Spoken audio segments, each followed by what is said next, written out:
Hello, and welcome to another episode of Double B's Garage. Today we got two interesting cars here. One of the original videos I did actually had my old Porsche 550 Spyder replica back in like 09 or 2010. And that was actually different than even these two. So technically there's three different vehicles that you can kind of get, or three different versions that you can get. This one is made by Vintage, and it's a 550 Spyder replica. It was built in about 2007. And the main difference with this vehicle, as opposed to that one, is that this has a Subaru motor in it. It's a 1.4 liter or 1.6 liter. It's about 140 or 150 horsepower. And it's a little different in terms of how it works compared to the Type 4, which sounds more like a Porsche or a 356 or something of that era. Even the 550s that had the 4-cam motor in them, there's a similar sound to those. This car is made by Beck Spyders, and this has a Type 4 motor in it. I believe it's a 1.9 motor. That's around 150 horsepower. They were tuned by CB Performance, and it's a great company. They're close to where I live. They're down in Visalia, California, and they tune a lot of Type 4 Volkswagen motors. They do a lot for dune buggies, and then apparently they tune the Subaru motors, which I was unaware of. So both these motors have been tuned by CB Performance. I don't have exact horsepower figures on them. This car, like I mentioned, was built in around 2007. This car was built in around 2012. This car is a little more plush. The seats are more comfortable. The seats move back and forth. There just seems to be more options. It actually comes with a hard top that, you know, erector sets on, and you put the fabric on and you get a hard top. It's got two bolsters or two tails in the back. This has one of the wind tails, or the domes that kind of protect your head. And then this one's red hue. This one's blue hue. But both are really, really fun cars to drive.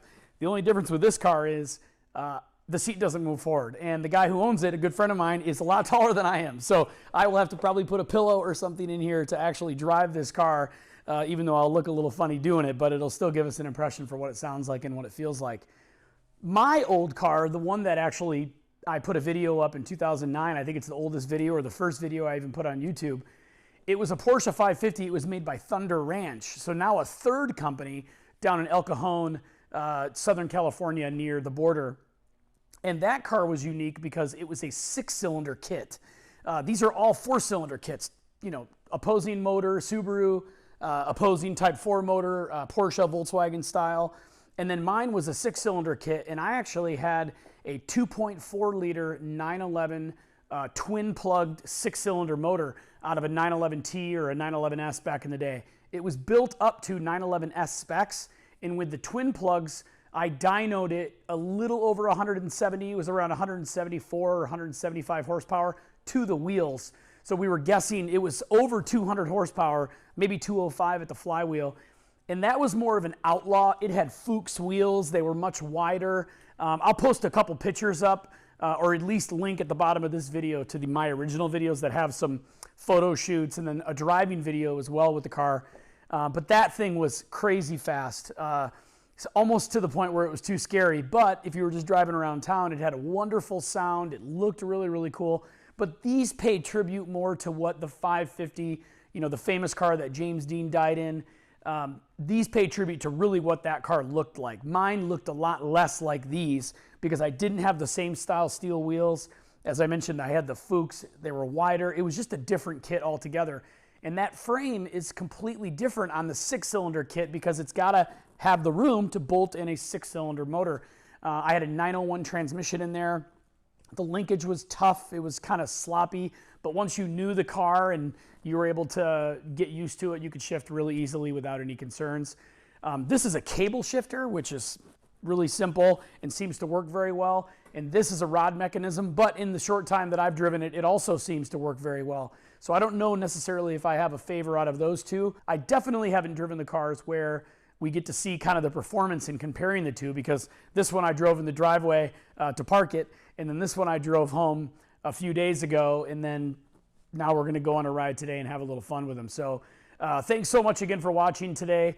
If you like what you see, please subscribe and click the like button. Let's go for a ride, and then we'll also do some video tours of the car when we're out on the road. This is the car with the Subaru motor, mind you, made by Vintage. Right out of the gate, it's way more responsive. the shifter is, it says Cable Shift. It's a company out of Phoenix, Arizona. It's like exact, and it's a super tight ratio, where the other box is, you know, I'm sure an older Volkswagen style box, and it has a little more play, obviously, which is not a bad thing. The other box has a lot of play in it, just the linkage and the way it works. This seems way more precise, just has kind of a newer feel to it, you know, like it's more sure of itself when you go to shift.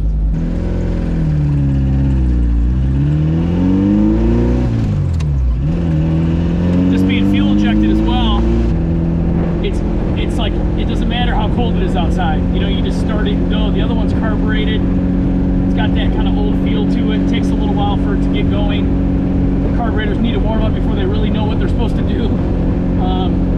This is instantly, it feels like it's been driving for an hour already. It's also super responsive on the throttle. The minute I hit the gas, it's right there. You'd almost think it's fly-by-wire. It's not. It's a cable gas pedal, but it just seems like it knows exactly what it's supposed to do when you tell it to. I keep forgetting it's cold. I don't want to get on it too much until it warms up a little bit. This car's driven 19,000 miles. The other one's only 3,000. So this car's had some fun with its previous owners. Now Beck Spyder, the other car with the Type 4, they'll do a Subaru motor for you. You just have to order it that way. So if you wanted a Subaru and you didn't want the Type 4, you could absolutely go this route. The other one feels way more plush, where this is, the seats are a lot tighter, a lot less comfort. It feels more like a race car. The other one, even though it still feels very sporty, it just feels a little more cush. Going about 60 miles an hour right now. I mean, very, very smooth.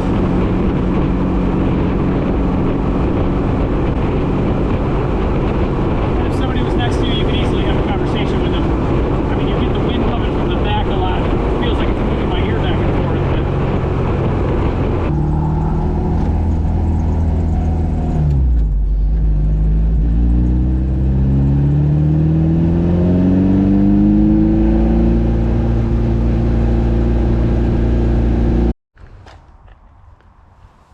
All right, so we pulled over here on the side of the road just to give you guys a little tour of the car. Up here, it's got the radiator. Obviously, this is a water-cooled motor, so you need the radiator like you would in a normal vehicle, whereas the old Type 4 motor is oil-cooled. They're both obviously air-cooled, but one uses radiator fluid, one does not. There's a fuel pump up here, little brake reservoir. This must be a return line for the fuel. The Subaru motor must need a return line for it to work properly. Carbureted motors, you don't need that. You just need to regulate the fuel pressure low enough for it to be good. Typically carburetions, you know, 3.5 psi, something along those lines. This is obviously numbered. It's got the blue fins, the other one's got the red fins. But let's have a peek in here and take a look at the Subaru motor. I won't be able to lift it up all the way because the tailpipe has to slide off for you to get too far. But you can see in here, obviously looks completely different than what you're used to. Looks like the alternator's been chromed. So have the valve covers. Again, remember this was tuned by CB Performance. It's got coilovers, 4-wheel disc brakes, both of them are the same, MagnaFlow exhaust. There's the cable shifter back there. Seems to work really, really well. It's got a hydraulically assisted clutch, which makes the clutch super easy, and a high torque starter, which both of them have that. But, you know, serpentine belt, smaller, reduced size battery down there. But for the most part, it's a really simple design. These cars are so light. There's my towel so I can reach my pedals. This has really basic carpet. I mean, it's very similar to the Tweed. It's just or the square weave or whatever they call it, but it's just a thinner carpet. So, you know, a little lighter, which is good, obviously. Got a fire extinguisher over there, and then cocoa mats, and then there's your shift, your cable shift by that company in Arizona. I mean, that works wonders. Emergency brake, and then the seats, which are non-padded, but for the most part a really pretty car. We'll get this guy back on the road and get out of here.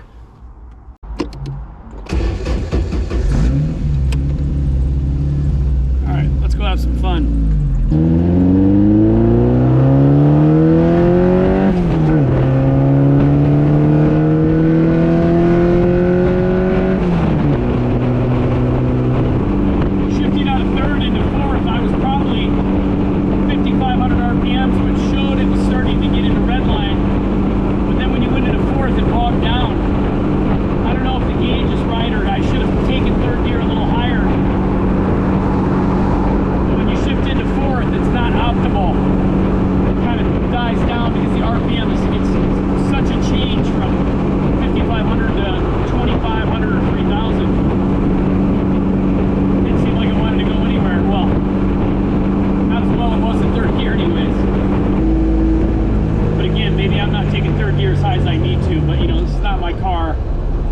Even though the owner trusts me, the last thing I want to do is damage something or take it higher than he has, which I doubt if you're watching.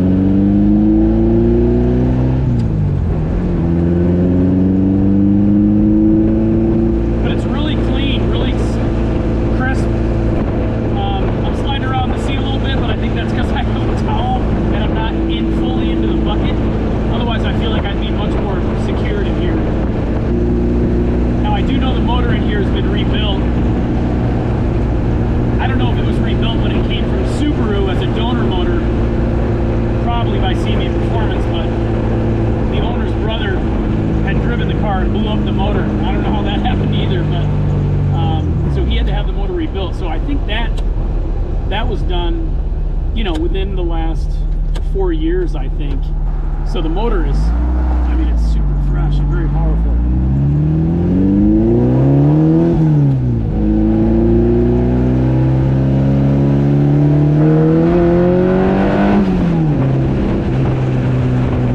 It sounds great. That sound is amazing. Both sounds are great. Both cars have an amazing sound. Just depends on what you want in a motor. I mean, the true motor in this car back in the day, shoot, that's worth over $100,000 just the motor. I mean, probably well over that by now. That was a 4-cylinder, but it was a 4-cam motor. Those were, the funny story about those is they used to be sold in 356s too. And back in the day, they were so hard to tune that people would offer you to come, they'd take the 4-cam motor out and they'd give you like a 1600cc, a real basic, you know, 1.6 liter motor from a normal 356 and send you on your way and charge you for the swap. Even those motors were so rare and had a lot more power, but were just really difficult to work on unless you knew what you were doing. So I heard a story once about a company in Los Angeles that either went out of business or was selling some inventory, and they had like over 100 4-cam motors from back in the day that they had pulled out and replaced it with a, you know, a general 1600 or basic Volkswagen or, you know, basic Porsche motor. It's shocking the value of those motors were and the rarity of them as well. Now maybe that is a little far-fetched, but that's what I heard anyways.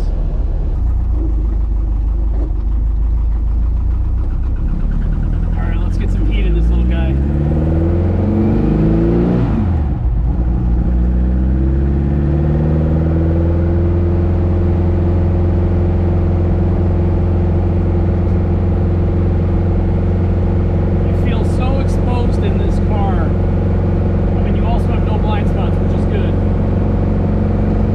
This time of year being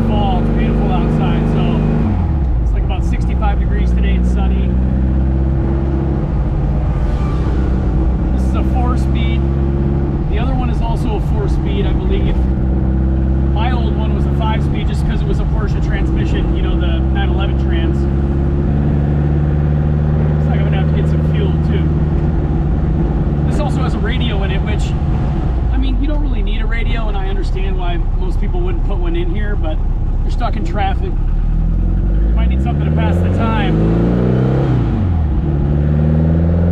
It would be very helpful to have it then.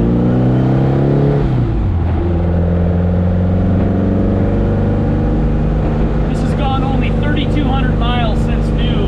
Granted, it was in 2012, and these aren't daily drivers by any means. But what a just a fun car to go out in and have available to you when you need it. Definitely a fair weather car.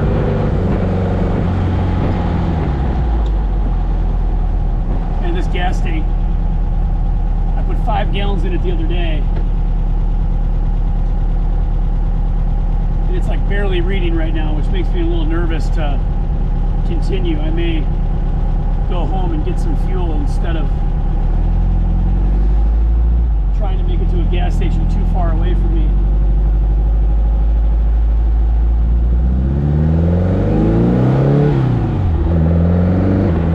I didn't realize it was this low. I think the other thing about this car, after I picked it up, I brought it home, it smelled like fuel so bad. I put a towel over the top where you fill in the gas, where a lot of those rubber gaskets get old and dry up, and that didn't help at all. Which makes me think there's got to be some sort of leak somewhere. It doesn't smell in the back of the motor. It smells up by the tank.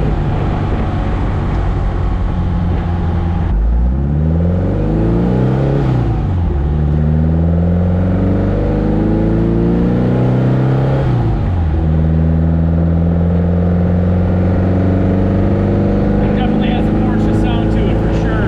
You're just so much closer to the motor than you are in a 911 or a 912. There's no insulation. I mean, it's all out in the open. Hopefully it's coming through here pretty well so you can actually hear the motor.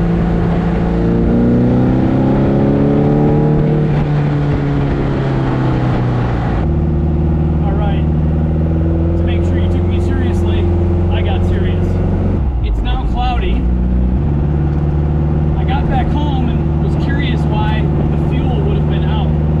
I put 5 gallons in it when I brought the car home, and it was almost empty.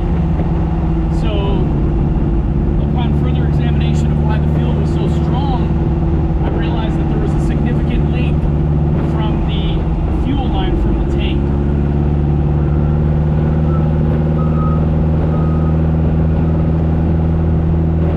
I took both front tires off, and I swear they must have put the fuel line in and fuel pump in before the car was even finished, because you had to like work through the Volkswagen front suspension to even gain access to that area, which is really, really tough stuff. So I was able to finally gain access and replace the fuel pump, or the fuel line, all the clamps, and the fuel filter, which was disgusting. It was all original from 2012. And obviously a lot of this car's time is just sitting, so the old fuel collects in there. I also put a ball valve in the line right outside of the tank, so if the owner ever wanted to work on the car or have a fuel pump replaced, you wouldn't have to drain the whole tank to fix that, to make that fix. You can just turn the T and the fuel would be shut off to the rest of the car, so it would allow you to drain it without draining the whole tank, which is pretty nice. This car is way more comfortable than the other one. That's not a bad thing, but it's just way more plush. I like the sound of this motor better, but once I get some heat in it, I'm going to see how good it sounds. I'll put it in first gear just so we can get a good feel for what she's going to do.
walk around of the 550 Spyder, the one with the Type 4 motor in it. When I was driving the car, I'd fixed the fuel issue. When I was getting ready to pull over to do the walk around, I noticed that the rear driver's side tire was smoking.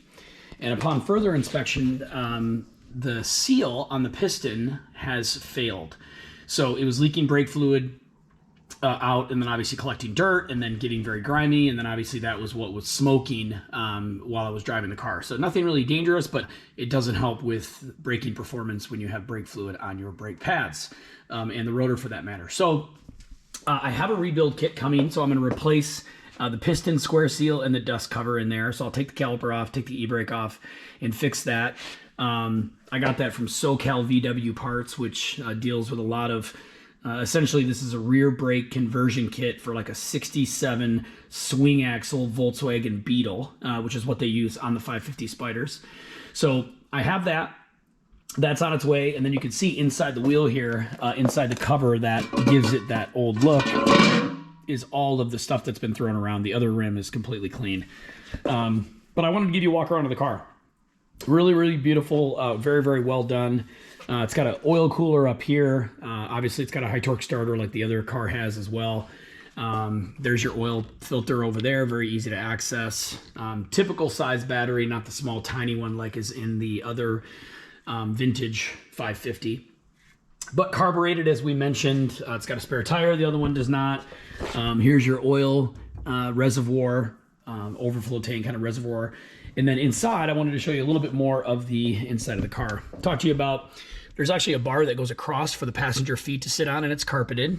There is your stereo, shifter, up for reverse, and then speakers on either side of the body inside the car. Stamped down there with the VIN, and then in the center of the car right down here is where you would release the rear hood. And then this also has 5-point harnesses which come in and wrap around to the back of this bar in the rear. This has a nice little rod that allows it to rest in place. And then down there is actually where you keep the hardtop. So you can keep it with you. If you ever get caught in the rain, you can utilize that. And then here's the fuel tank, which is what I thought originally was the smell, or where the smell was coming from. But you can get a little view for the rest of the car here. Obviously, very, very pretty example. Headlights, starter, ignition, 3,200 miles. It's got quilted or pleated inserts inside the doors. And then obviously, as I mentioned, kind of a thicker, more high quality carpet in here. So even little floor mats that were made for the car. So they really went the extra mile to make sure this one was more plush.